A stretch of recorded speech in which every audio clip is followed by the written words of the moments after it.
Hello and welcome to the Tuesday edition of Talking Football. Today we will discuss everything happening in England and in France. With me to do it here are Amit Leventhal, football analyst for the Israeli Home Daily, and I24 News Michael Friedman, following everything happening in the press. Hello, gentlemen. Hello. Thank you for coming. A major setback for Premier League champions Manchester City. Manchester United managed to somewhat pull Chelsea back. And will the French league switch back to 18 teams instead of 20? All these stories and many more coming up. Let's get started.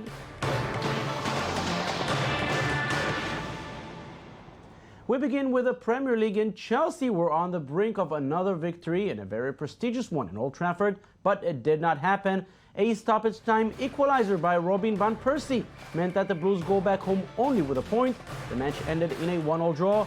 Didier Drogba was on target for the visitors early in the second half, but it was not enough for the win.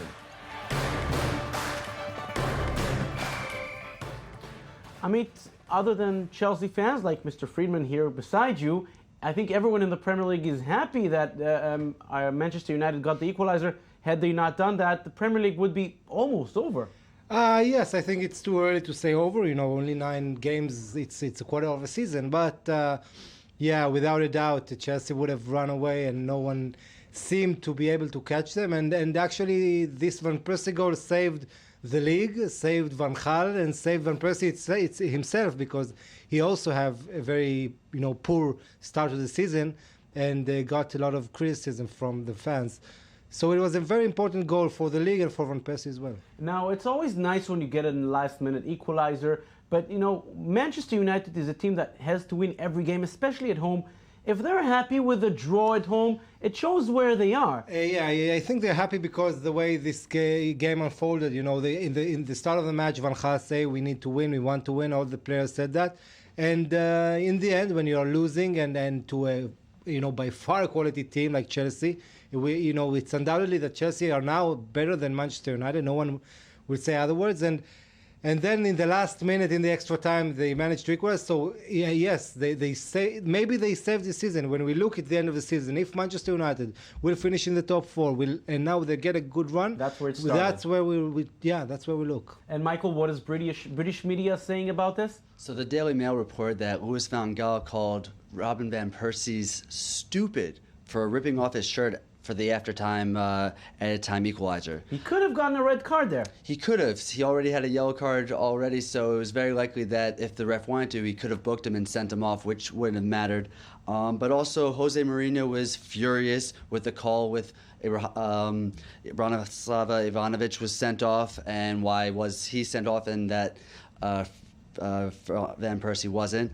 And another one was that this was a Fergie time goal, which was seen, in the past a lot of times. Ferguson would have his players at the end in the 93rd, 94th minute pull through with a goal. But the spotlight after Drogba performance overshadowed, by Van Persie scoring. And the headline showed that Drogba was still, the bully in the box. And the header that he made was pretty spectacular. But Raphael, who was defending him, he was a strong defender, but Louis van Gaal said that he's too short, and that matchup actually hurt them in the end. By the way, it was Drogba's first start at Chelsea this season, and since he returned to the club, and it was very similar to the goal he scored in his last game when he started in the Champions League final in 2012. Same header. And now 1-0 draw. Obviously, both managers don't know exactly. They should be happy, not happy about this. This is what they had to say after the game. My feeling is that we had a good first half and a fantastic second half. So to come here and to play the way we did and not to be happy with the point, because we are not, shows clearly how good we were and how good we are playing in this moment. I said to the boys it was not our best performance, and that's a pity, because at this moment you have to show yourself against the better teams. But in spite of that, we have created a lot of chances, much more than Chelsea. And now to the other Manchester team, the City, who suffered a major setback on the way to a second successive title. City lost for the second time this season. This time it was 2-1 to West Ham in Upton Park. Morgan Amalfitano was on target in the first half for the home team. Jaffa Port doubled their lead in the second. David Silva soon found the net for the citizens, giving them some hope, but it was not enough. West Ham wins 2-1. Amit, watching City, you get a feeling that they're good, but not that good. You see it in the Premier League, you see it even more so in the Champions League. Exactly, they have major problems in the defense. Is not clicking there. They don't have any fast central defender. Really with pace and to close down the strikers, and you see it in all their goals. And yes, but they played against a good West Ham side. One of the big surprises of the season, fourth place, which is not by mistake. They are fourth place. They play good football under Sam Allardyce. It's lovely to see. But City, they have they need to sort out things. They have Aguero, they have Silva, they have Yaya Toure, but other than that, they need to really improve. Yes, and their manager, Manuel Pellegrini, he knows they're not bad, but their offense should have done a lot better in the game. Well, of course, I'm very disappointed about the score because I don't think that we deserve to lose this game. We had not only the Aguero chance, we had 2 or 3 more clear chances that we couldn't score. I think that West Ham played very well the first half, but we also created 2 or 3 chances, at least not to lose the first half. But we did it. We improved a lot in the second, and we have a lot of chances to at least to draw or to win this game. But if you don't score that goal, you can't win. In other results from the Premier League, Liverpool only managed a goalless draw at home against Hull City. They surely missed Luis Suarez in Anfield. We could see the results a week after scoring 8 goals against Sunderland. Southampton did it just once against Stoke City, but it was enough to secure another 3 points for the Saints. And Arsenal win in Sunderland 2-0.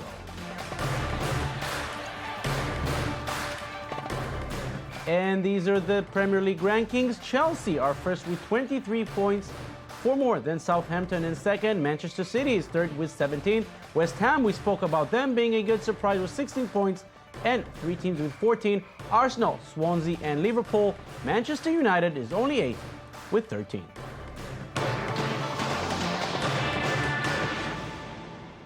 Now to France, where the 2 hottest teams met last night in Lyon, where the home team met Marseille.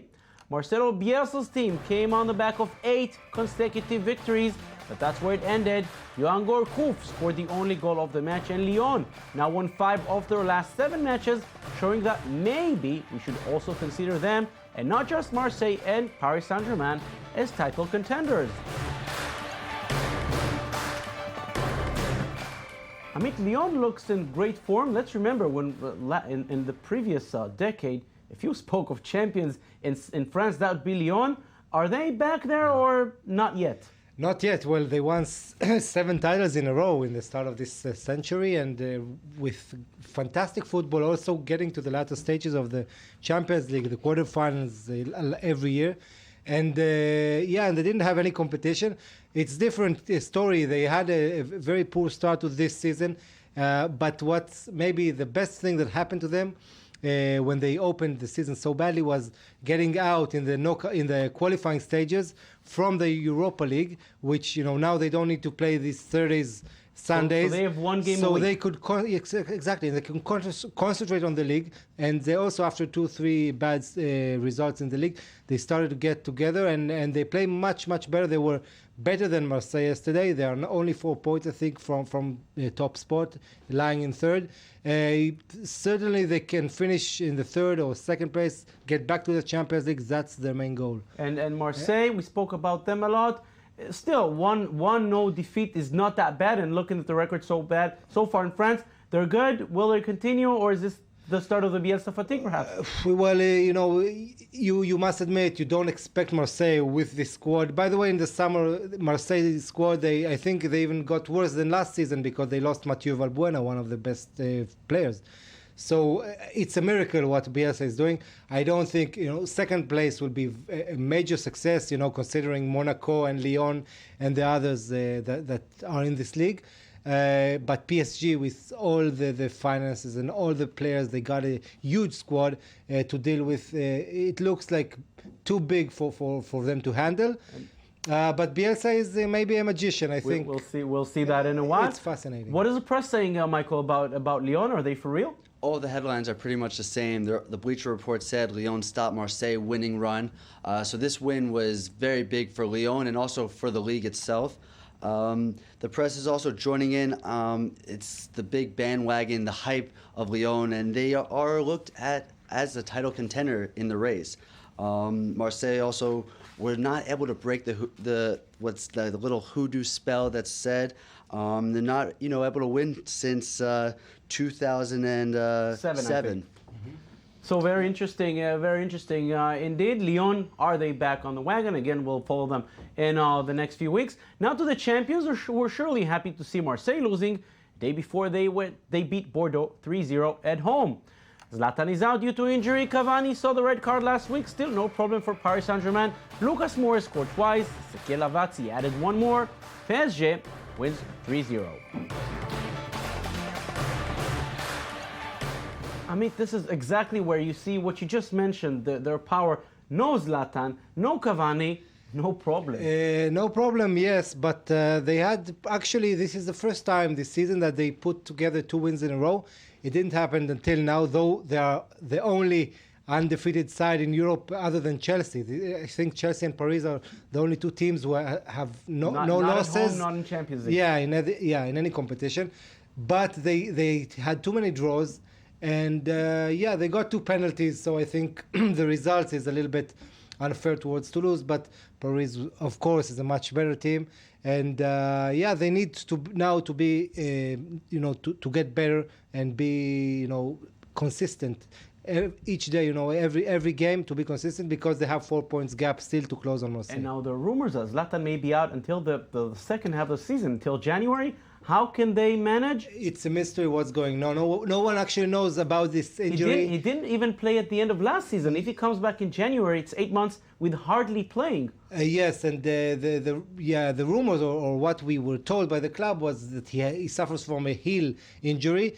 But all the reports they give are very you don't understand what he really has there, and if it's maybe another issue or mental issue. We don't understand what's happening there. We know he had some problems, social problems inside the team. So, but we know also that he didn't play with Sweden. So something strange with Zlatan. Absolutely. But he said that he will finish his career in Paris as well. We'll see. In other results from the French League, Monaco won 3-1 in Bastia. Nantes came home from Evian with 3 points following their 2-0 win.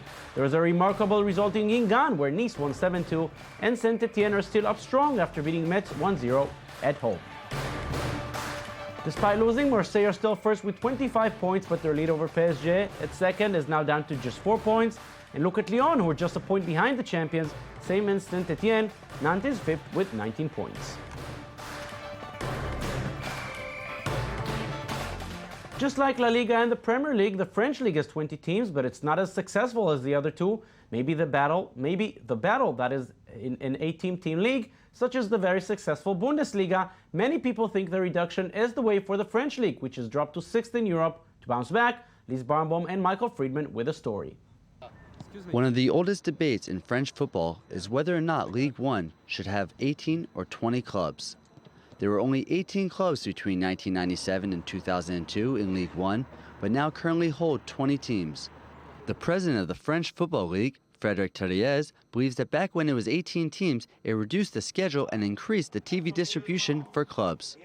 Patrick Canner, the Minister of Town, Youth and Sports, feels the same and hopes this will help out the French clubs during their financial struggles. I am in favor of moving to 18 teams. This would allow the elite clubs to show their commitment. We should have less matches in Ligue 1 to better fulfill our responsibilities in international competitions. The financial fair play and the move back to 18 clubs may be the solution in avoiding a Ligue 1 decline in the new UEFA rankings. After being taken over by Portugal, the French League is now ranked slightly above Russia. A move to 18 teams will come with its share of difficulties. There will be disappointments for clubs wishing to enter the top league and less ticket sales as each team would play less home matches. In Spain, Italy, and England, there are 20 teams, whereas Germany has 18 and is doing very well. The Bundesliga is often envied by League One, yet nothing has been done to duplicate its operation. Most people would agree that a change from 20 to 18 clubs in League One must be done in order to preserve the struggling French football in European competitions. So, Amit, reduce the league from 20 to 18, that may be the answer? Yes, of course, because it will be better in terms of quality when you have 18 teams. And the performance in Europe. We saw the table there. Ukraine, Russia, Portugal, all the leagues that are close to France, they have 16 teams. So maybe 18 or even 16 is better. Okay, we'll follow that. Many people in France think that way. Amit Leventhal, Michael Friedman, thank you very much for being with us. Thank you. And that's it for this show. We'll be here again tomorrow with our Sports Daily Show. Thank you for watching. Have a beautiful day.